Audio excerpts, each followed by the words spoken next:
नमः शिवाय। ओम नमः शिवाय। नमस्कार, बहुत बहुत स्वागत है दर्शकों। आज का विषय है कि जब दशम भाव का स्वामी एकादश भाव में बैठा हो तो किस प्रकार का फल देता है। अब जैसे कि आपको पता है कि जो दशम भाव है वो करियर का भाव है, प्रोफेशन का भाव है। अथॉरिटी को हम दशम भाव से देखते हैं, रेपुटेशन को हम दशम भाव से देखते हैं। पिता के साथ किस प्रकार के संबंध होंगे उसको हम दशम भाव से देखते हैं। जो वर्क एनवायरनमेंट है उसको दशम भाव से देखा जाता है। समाज में कितना मान, कितनी प्रतिष्ठा मिलेगी उसको भी हम दशम भाव से देखते हैं। और जो एकादश भाव है वो डिज़ायर्स का भाव है, इच्छाओं का भाव है। बड़े भाई बहनों को हम एकादश भाव से देखते हैं। इनकम का भाव है एकादश भाव।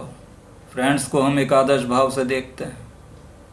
जो लार्ज ऑर्गेनाइजेशन है उसको एकादश भाव से देखा जाता है।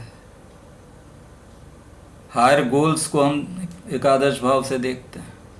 तो अब जब दशम भाव का स्वामी एकादश भाव में बैठा होगा तो उसका क्या तात्पर्य होगा। तो इसका मतलब ये है कि जो भी आपका प्रोफेशन होगा, जिस क्षेत्र में आप होंगे, वहाँ पर आपका कार्य क्षेत्र काफ़ी विस्तृत दायरे में फैला होगा। इसको हम ये भी कह सकते हैं कि किसी लार्ज ऑर्गेनाइजेशन में आप काम करते होंगे। क्योंकि दशम भाव का संबंध पिता से है, फादर से है, तो ऐसी स्थिति में फादर का काफ़ी सपोर्ट मिलता है। क्योंकि एकादश भाव फ्रेंड्स का भी है, मित्रों का भी है, तो वहाँ पर मित्रों का आपको सहयोग मिलेगा। एकादश भाव इनकम का भाव है, तो प्रोफेशन के थ्रू आपकी इनकम काफ़ी अच्छी होगी।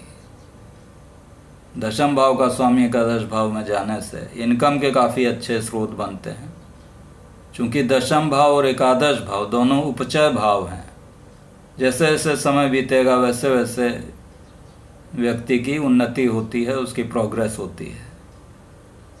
तो दशम भाव का स्वामी यदि एकादश भाव में बैठता है तो ये काफ़ी श्रेष्ठ स्थिति होती है और करियर प्रोफेशन के लिए काफ़ी अच्छा होता है। मान सम्मान व्यक्ति को इसमें काफ़ी अधिक मिलता है।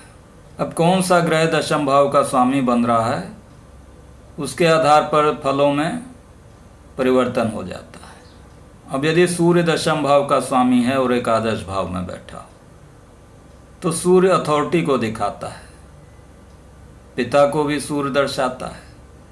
तो ऐसी स्थिति में पिता से काफ़ी सपोर्ट मिलेगा, पिता का काफ़ी अच्छा पद होगा और उन पिता के कारण ही आपको अपने प्रोफेशन में, कार्य क्षेत्र में प्रसिद्धि मिलेगी। आप खुद भी कार्य क्षेत्र में एक अथॉरिटी वाले फिगर होंगे। सूर्य चूँकि गवर्नमेंट को दिखाता है तो आप सरकारी नौकरी में हो सकते हैं, सरकारी नौकरी में उच्च पद को प्राप्त कर सकते हैं। किसी लार्ज ऑर्गेनाइजेशन में आप काम कर सकते हैं जहाँ पर जो नेटवर्क है, जो सहयोगियों का नेटवर्क है या जो फ्रेंड सर्किल है वो काफ़ी आपका बड़ा होगा। और चूँकि सूर्य गवर्नमेंट को दिखाता है तो गवर्नमेंट से इनकम होगी आपकी, किसी भी क्षेत्र से गवर्नमेंट के। यदि आप इंजीनियर हैं तो किसी सरकारी कॉन्ट्रैक्ट के थ्रू इनकम हो सकती है। तो यहाँ पर सूर्य गवर्नमेंट से लाभ प्राप्त कराता है। यदि चंद्रमा दशम भाव का स्वामी है और एकादश भाव में बैठा है तो चंद्रमा यहाँ माता का कारक होता है। माता का कारक होने के कारण माता से आपको सपोर्ट मिलेगा, या माता समान जो स्त्रियां हैं उनका आपको सपोर्ट मिलेगा अपने कार्य क्षेत्र में। आप अपने कार्य क्षेत्र में जो भी सहयोगी हैं आपके, उनके साथ भावनात्मक रूप से काफ़ी जुड़े हुए होंगे। क्योंकि चंद्रमा इमोशनल ग्रह है तो कार्य क्षेत्र में आप जो भी काम करने वाले लोग हैं आपके साथ, उनके साथ आपके संबंध काफ़ी अधिक भावनात्मक रहेंगे। तो ऐसी स्थिति में जब कोई व्यक्ति भावनात्मक रूप से अटैच रहता है तो वहाँ पर सहयोगियों का भी काफ़ी साथ मिलता है वर्क क्षेत्र में, और प्रसिद्धि भी मिलती है वर्क क्षेत्र में अपने सहयोगियों के कारण। तो यहाँ पर चंद्रमा यदि दशम भाव का स्वामी होकर एकादश भाव में बैठा है तो व्यक्ति को लार्ज ऑर्गेनाइजेशंस में या जहाँ पर विस्तृत कार्य क्षेत्र है वहाँ पर प्रसिद्धि भी देता है। आप किसी मेडिकल क्षेत्र में हो सकते हैं, फार्मा से संबंधित किसी क्षेत्र में काम कर सकते हैं, या चंद्रमा चूँकि जल का भी कारक है तो जल से संबंधित किसी ऑर्गेनाइजेशन में कार्य कर सकते हैं। क्योंकि चंद्रमा को चैरिटी से भी देखते हैं तो किसी ऐसी लार्ज ऑर्गेनाइजेशन में भी काम कर सकते हैं जो चैरिटी से संबंध रखती है, किसी एनजीओ में काम कर सकते हैं। यदि मंगल दशम भाव का स्वामी है और एकादश भाव में बैठा है तो मंगल एक एग्रेसिव ग्रह है, काफ़ी साहस प्रदान करने वाला ग्रह है, जुझारूपन देता है। तो आप जिस भी जॉब में होंगे वहाँ पर काफ़ी साहस के साथ कार्य करने वाले होंगे, एग्रेसिव होंगे। वहाँ पर आप जो भी काम करेंगे उसको काफ़ी जुझारूपन से करेंगे। किसी डिफेंस के क्षेत्र में हो सकते हैं या किसी मल्टीनेशनल कंपनी में हो सकते हैं, किसी बैंकिंग कंपनी में हो सकते हैं या फाइनेंस की कंपनी के साथ आप जुड़े रह सकते हैं। यदि मेष राशि है दशम भाव में तो एकादश भाव में वृष राशि में बैठा होता है मंगल। ऐसी स्थिति में बैंकिंग के क्षेत्र में, फाइनेंस के क्षेत्र में व्यक्ति जा सकता है। यदि वृश्चिक राशि है दशम भाव में तो वहाँ पर एकादश भाव में धनु राशि होगी। ऐसे में मंगल आपको किसी कंसल्टिंग क्षेत्र में भेज सकता है या ऐसे किसी क्षेत्र में आप जा सकते हैं जहाँ किसी को एडवाइस देनी पड़ सकती हो। किसी एडवाइज़र की पोस्ट पर आप हो सकते हैं किसी लार्ज ऑर्गेनाइजेशन में। उपचय भाव में जो पापी ग्रह होते हैं वो समय के साथ साथ काफ़ी शुभ फल देते हैं। तो जैसे जैसे समय बीतेगा वहाँ पर आपकी ग्रोथ होती रहेगी। मंगल धन के मामले में भी ग्रोथ देगा और करियर के मामले में भी ग्रोथ देगा।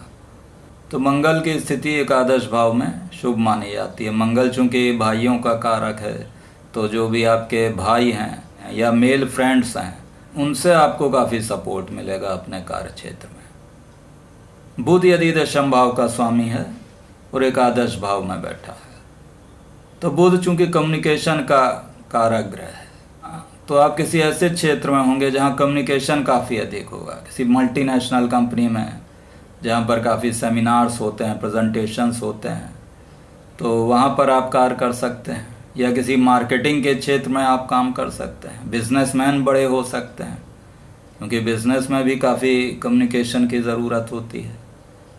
तो जो भी आपका क्षेत्र होगा वो काफ़ी लार्ज होगा, वहाँ पर नेटवर्क आपका काफ़ी बड़ा होगा और उसमें कम्युनिकेशन आपका काफ़ी अधिक होगा।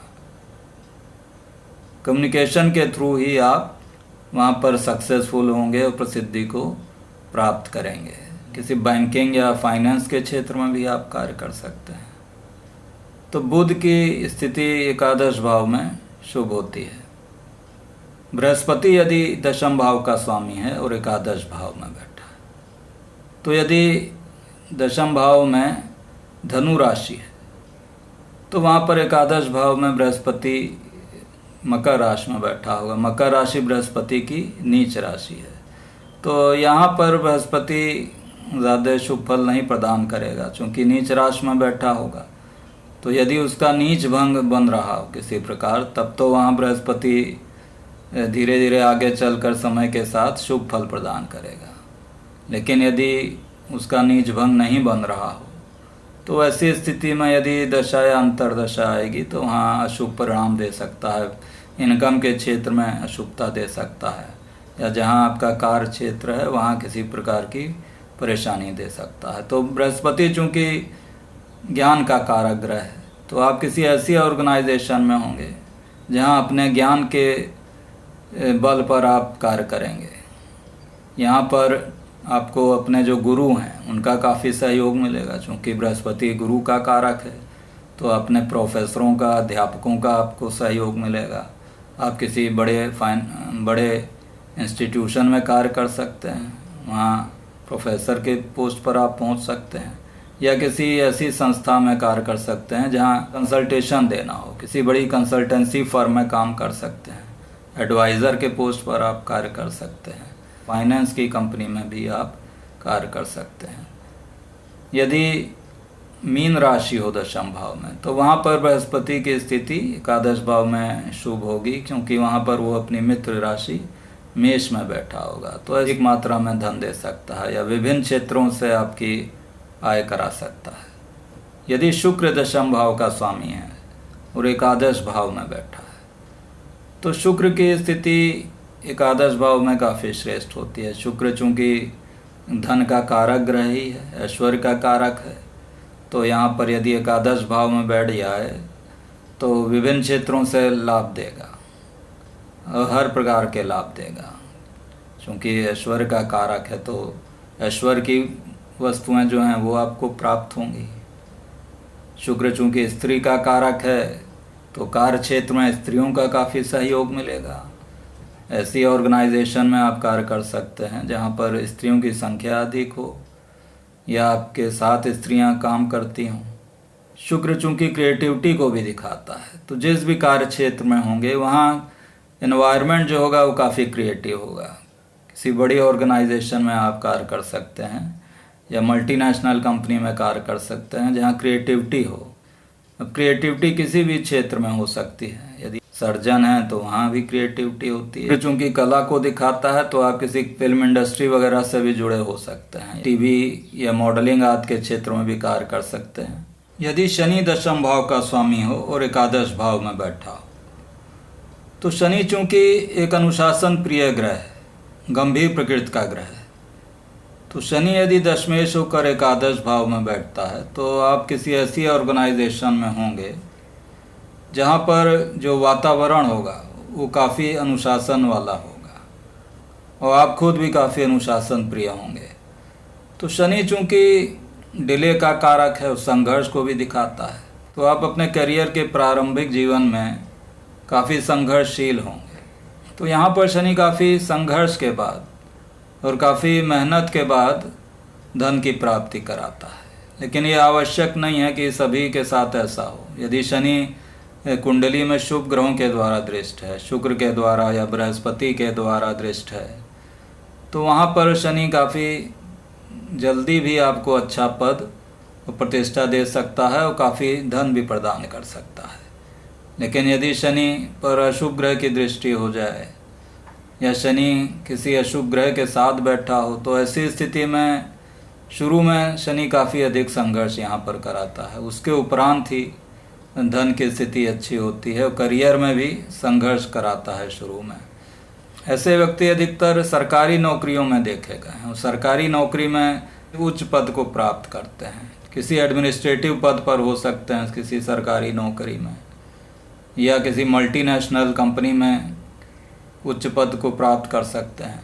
क्योंकि 10वां भाव और 11वां भाव उपचय भाव भी हैं और इन भावों में यदि कोई पापी ग्रह हो तो शुभ फल देता है। जैसे जैसे समय बीतता है वैसे वैसे वो ग्रह शुभ फल प्रदान करता है। तो समय के साथ साथ शनि यहाँ आपको उच्च पद भी देगा और जीवन में सफलता प्रदान करेगा, करियर के क्षेत्र में सफलता प्रदान करेगा और इनकम के क्षेत्र में भी शुभ फल प्रदान करेगा। तो इस प्रकार दर्शकों, आपने जाना कि विभिन्न ग्रह जो दशमेश होते हैं एकादश भाव में बैठकर किस प्रकार के फल देंगे। तो आशा है कि वीडियो पसंद आया होगा। यदि वीडियो पसंद आया तो कृपया लाइक करें, सब्सक्राइब करें। धन्यवाद।